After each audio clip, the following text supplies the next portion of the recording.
Hello दोस्तों, स्वागत है आप सभी का हमारे यूट्यूब चैनल अड्डा 130 स्टडी में। कैसे हैं आप सभी?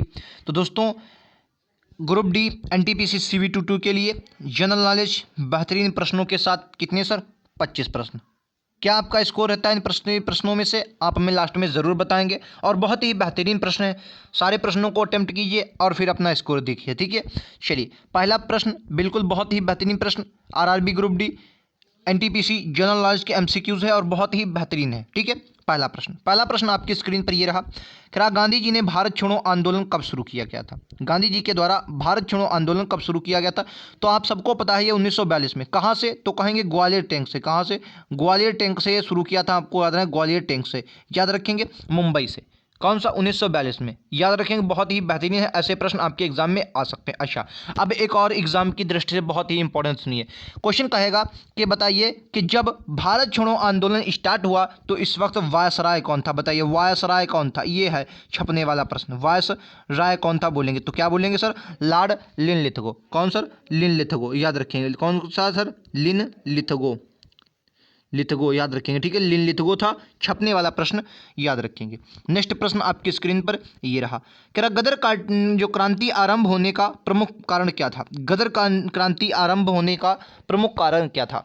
जो गदर क्रांति थी, आपको याद रखना है। याद रखेंगे, जो गदर क्रांति आपकी आरंभ हुई तो सबसे पहले याद रखेंगे ये कब से? 1913 में गदर क्रांति आरंभ हुई। अच्छा, तो क्या था सर? कामागाटो मारू आपको सुना होगा, ये 14 में हुआ था। कब? 1914 में यह आपको हुआ था, ठीक है, याद रखेंगे। लेकिन क्यों आरंभ हुआ था? तो प्रथम युद्ध, जो विश्व युद्ध आरंभ हुआ, इसी के द्वारा कामागाटा जो अपना गदर क्रांति प्रारंभ हुई। कहाँ से? तो कहेंगे सर सैन फ्रांसिस्को में। सैन फ्रांसिस्को में, याद रखना, सैन फ्रांसिस्को में स्टार्ट की थी। किसने? लाला हरदयाल ने। लाला हरदयाल ने स्टार्ट की थी, ठीक है। लाला हरदयाल ने स्टार्ट की थी, ये भी बात आपको याद रखनी है, ठीक है। अच्छा, प्रथम विश्व युद्ध के बारे में आपको याद रखना है। इसके गतिविधियों में एक और गतिविधि हुई थी। कब सर? 1915 में। 1915 में महेंद्र प्रताप, आपने सुना होगा, कहाँ पर? अफगानिस्तान में। कहाँ पर? अफगानिस्तान में अस्थायी सरकार की स्थापना की थी, जो कि आपके एग्जाम में कई बार पूछी जाएगी। ये बात छपने वाले प्रश्नों में से, तो इसे आप भूलेंगे नहीं, ठीक है। नेक्स्ट प्रश्न आपकी स्क्रीन पर ये रहा। राइट आंसर क्या होगा? कह रहा निम्नलिखित में से कौन सा मेरुरज्जु का एक महत्वपूर्ण कार्य है?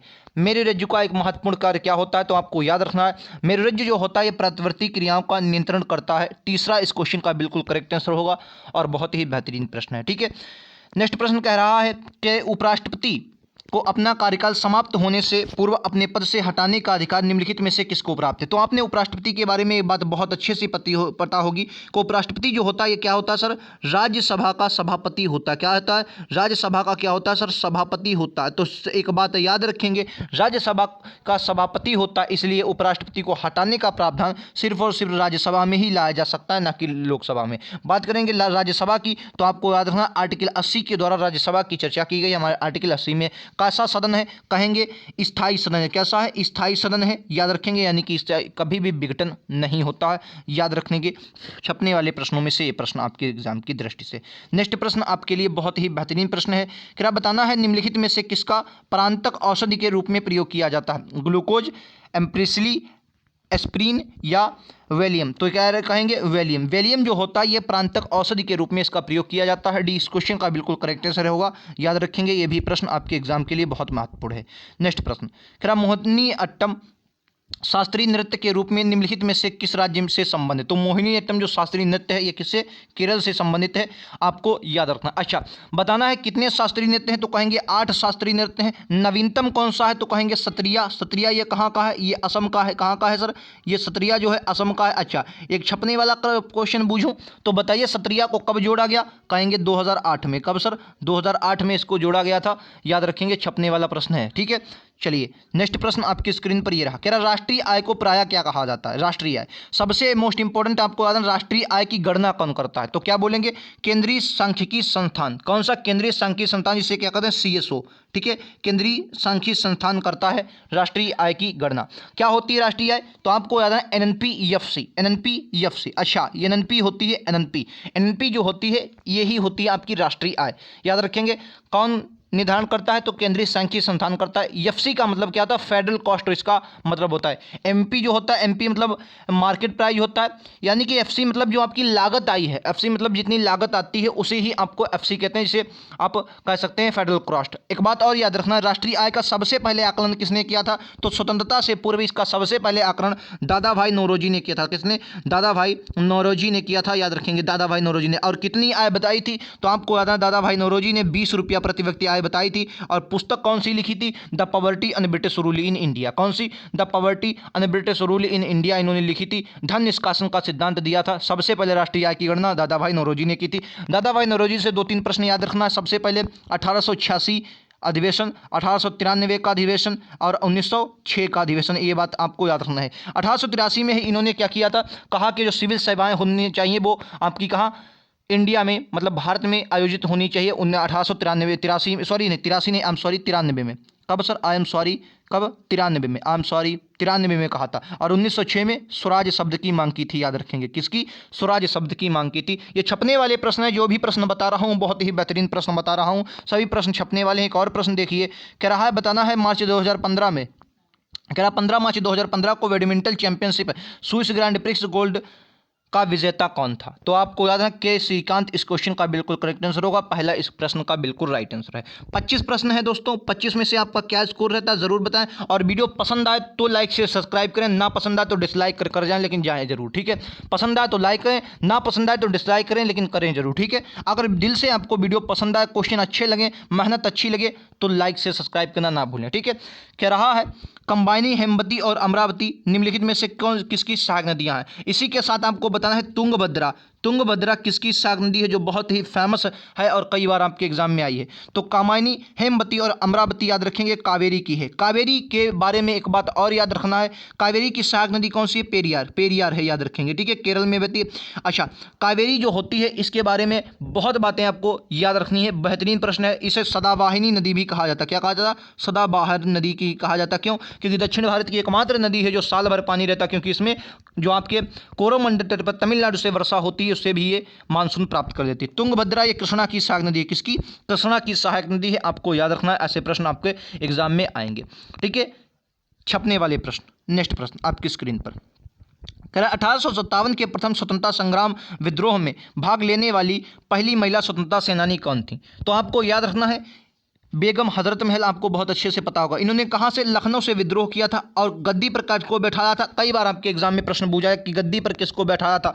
तो अपने अयोग्य पुत्र किसे? विरजिस कादिर, विरजिस कादिर, याद रखेंगे, विरजिस कादिर को बैठाला था, ठीक है। विरजिस कादिर जो आपके एग्जाम में कई बार आया, विरजिस कादिर को इन्होंने गद्दी पर बैठाला था, याद रखेंगे। और ये बाद में फिर नेपाल भाग गई थी, ये भी बात आपको याद रखनी है। और इनको कमेंट बॉक्स में बताना है नखलों को, मतलब नखलों पर जीत किसने हासिल की थी जब 1857 का विद्रोह हुआ, फिर इसको फिर से ब्रिटिश साम्राज्य में किसने मिलाया था, ये बात आपको बताना है। और एक प्रश्न आपको मैं पूछना चाहता हूँ, ये आपको बहुत इंपॉर्टेंट प्रश्न है, ऐसे प्रश्न आपके एग्जाम में आएंगे तो आप लोग गलत नहीं करेंगे। मैं कुछ पूछना चाहता था इस वक्त, रुक जाए। हाँ, एक और 1857 का जो विद्रोह था इसका क्रम आपको याद रखना, सबसे इंपॉर्टेंट है बैरकपुर छावनी। सबसे पहले बैरकपुर विद्रोह हुई, फिर उसके बाद मेरठ, फिर उसके बाद दिल्ली। ये 3 तो आपको भूलना ही नहीं है, उसके बाद आपका ऑप्शन मिल जाएगा, 3 को याद रखेंगे। आपका एग्जामिनर लगातार ऐसे प्रश्न पूछता है। अच्छा, कमेंट बॉक्स में बताना है कि जब 1857 का विद्रोह हुआ तो इस वक्त वायसराय कौन था? तो मैं आपको बता देता हूँ, कैनिंग इस वक्त वायसराय था, सॉरी गवर्नर जनरल था, लेकिन 1858 में यही फिर वायसराय बना। तो गवर्नर जनरल कौन? कैनिंग था। कमेंट बॉक्स में ये बताना है आपको, जो कैनिंग भागा था तो इसने अपना आपातकालीन मुख्यालय किसे बनाया? किसको? आपातकालीन जो मुख्यालय बना था वो किसे बनाया? कमेंट बॉक्स में छाप देंगे, ठीक है। बहुत ही बेहतरीन प्रश्न है दोस्तों, आपको लग रहा होगा कि ऐसे प्रश्न आपके एग्जाम में आएंगे तो आप लोग गलत नहीं करेंगे। कह रहा सामान्य पर्यावस्था और कंपाइन माध्यम के किन्हीं 2 सबसे निकटवर्ती कणों की बीच की दूरी क्या होती है? कह रहा है समान प्रावस्था में कंपायमान मध्यम से किन्हीं 2, मतलब जो कंपन कर रहे हो, कैसे ये कंपन कर रहे हैं, उनके माध्यम से किन्हीं 2 निकटतम कणों के बीच की दूरी को क्या कहते हैं? तरंग दैर्ध्य कहा जाता है। बहुत अच्छे से आपको याद रखना है। पहला प्रश्न आपकी स्क्रीन पर बिल्कुल राइट आंसर। अगला प्रश्न और बहुत ही बेहतरीन प्रश्न, ये बहुत इंपॉर्टेंट प्रश्न है आपके एग्जाम के लिए। कह रहा है शहरों के बाहर आर्थिक सुअवसर बनाने के लिए मॉडल पूरी तरह आधारभूत संरचना और ग्रामीण सेवाओं केंद्रों में स्थापित करने का प्रस्ताव किसने रखा? कहने का मतलब यह है कि जो शहरों में आपको सुविधाएं दी जाती हैं, शहरों में जो सुविधाएं दी जाती हैं, ठीक उसी प्रकार की सुविधाएं गांव में देने के लिए, किसको, गांव में देने के लिए कौन सी योजना शुरू की गई थी? तो आपको याद रखना है, जो योजना शुरू की गई थी पूरा कहते हैं, किसने, पूरा। और ये किसने शुरू की थी? ये 2002 के आसपास आपको देखने को मिलेगा। कौन लाया था? कहेंगे ये लाए थे, अभी मैं आपको बताता हूँ, वो ये एपीजे अब्दुल कलाम। राष्ट्रपति कौन थे? एपीजे अब्दुल कलाम। ठीक है, एपीजे अब्दुल कलाम जी राष्ट्रपति थे, लाए थे। अच्छा, अब इसको याद रखना है, पूरा का नवीनतम रूप क्या है? तो इसका नवीनतम रूप आपको श्यामा प्रसाद मुखर्जी, श्यामा प्रसाद रूबन मिशन देखने को मिलेगा। श्यामा प्रसाद रूबन मिशन देखने को मिलेगा। श्यामा प्रसाद रूबन मिशन देखने को मिलेगा, जिसकी शुरुआत कब होती है? श्यामा प्रसाद। हालांकि जो श्यामा प्रसाद रूबन मिशन था, ये आपका बजट था 2014-15 के बजट में इसकी शुरुआत कर, 2014-15 के बजट की शुरुआत में लाया गया था। कहा गया कि 2014-15 के बजट में इसकी शुरुआत की गई, लेकिन इसको लागू करने की जो बात कही गई थी 2015 में, और मोदी जी ने इसे 2016 में छत्तीसगढ़ से लागू किया था, याद रखेंगे। लक्ष्य था कि 300 गांव को क्लस्टर करना, मतलब 300 गांव को शहरी सुविधा देने के लिए ये लाई गई थी। ठीक है, किसका? पूरा के स्थान पर, ये बात आपको याद रखनी है। ठीक है, ऐसे प्रश्न आपके एग्जाम में अक्सर पूछे जाते हैं, योजनाओं से आपको गलत नहीं करना है। अगला प्रश्न कह रहा है कि हाल ही में किस देश ने नए WU-14 अतिध्वनिक स्ट्राइन यान का चौथा सफल परीक्षण किया है, परमाणु अस्त्र प्रदान करने में सक्षम है? तो राइट आंसर क्या होगा? चीन। अच्छा, कृत्रिम सूर्य अभी हाल ही में किसने बनाया? तो चीन ने ही बनाया है, ये भी बात आपको याद रखनी है। हाल ही में कृत्रिम सूर्य चीन ने बनाया। कुछ जल्दी है तभी मैं आपको बेहतरीन प्रश्न करवा रहा हूँ, आज थोड़ा जल्दी से प्रश्न को हल करना है। बाकी मैंने एक पिछला वीडियो साइंस का लिया है, उसमें ऐसे प्रश्न करवाए हैं जो छपने वाले प्रश्न हैं और पूरा विस्तार से, तो उसे भी आप ज़रूर देखें। लिंक मैं आपको नीचे प्रोवाइड करवा दूंगा। और अब आपकी डेली क्लासेज होंगी, डेली क्लासेज 7 बजे होगी, शाम को 7 बजे, तो आप लोग ज़रूर जुड़ें। वीडियो पसंद आए तो लाइक से सब्सक्राइब करना ना भूलें, और ना पसंद आए तो ना करें। ठीक है, अगर मेहनत अच्छी लगे तो ज़रूर करें। क्या यांत्रिक ऊर्जा को विद्युत ऊर्जा में रूपांतरित करने के लिए किसका प्रयोग किया जाता है? यांत्रिक ऊर्जा जो होती है उसे विद्युत ऊर्जा में प्रयोग करने के लिए किसका प्रयोग किया जाता है? डायनामो, माइक्रोफोन, बैटरी या विद्युत मोटर?